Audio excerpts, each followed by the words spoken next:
Magandang hapon guys. Ayan, mag-vlog tayo. Meron po ako dito guys na katanungan na kailangan nating makinig at panuorin ito guys. Okay? Ito po yun. Bakit nga ba naging Kristiyano tayo lalong bumibigat at mas dumadami ang mga problema natin? Okay, ito po yun. Ganito po yun.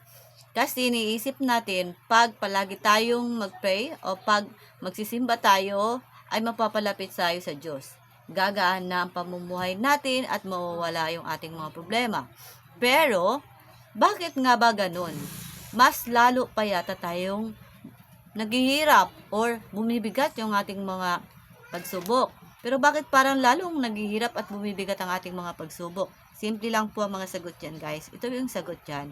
Kasi alam ni Satanas, unang kaaway, nakaaway na natin siya. So, ang dating mga gawain natin na masasama, so hindi ka na mapapansin ni kaaway. Kapag masama na yung ginagawa niya, baliwala na niya na yun sa kanya kasi alam niyang sa kanya ka. Nung wala ka pa kay Lord, kampante siya, nasa kaaway ka, kaya hindi ka na niya pahihirapan dahil alam niyang sa kanya ka na. Okay po?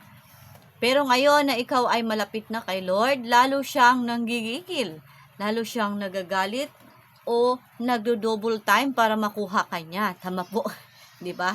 Oh. At gumagawa siya lalo ng paraan para bumitaw ka kay Lord. O bumitaw ka sa Diyos, di ba? Pero alam mo, dapat na hindi ka ma-discourage. Kahit marami na tayong challenges sa ating buhay, kahit marami na tayong mga pagsubok na dumarating, kasi alam mo ngayon na hindi ka na nag-iisa. Andyan si God sa tabi mo. Lagi kanyang poprotektahan, tutulungan, basta wag ka lang bibitaw kay God. Kaya pinapayagan ni Lord ang mga challenges na ito, ang mga pagsubok na ito, para lalo tayong patatagin, hindi para lalo tayong pahirapan, kundi para lumago tayo sa pananampalataya sa Kanya. Agree ba kayo dito guys? Diba? Tama, diba?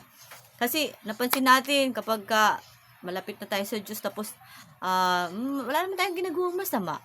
Pero nasa atin yung mga pagsubok na yun, nasa atin, 'di ba? So sa mga pagsubok na yun, lalo tayong tumatatag, 'di ba guys? Lalo tayong nag-iisip na lumaban sa buhay.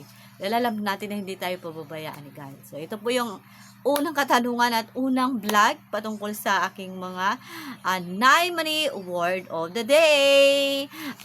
Bigyan nyo ako dyan sa comment section guys ng mga katanungan na pwede kong i-vlog at pwede kong i-share sa inyo. Okay?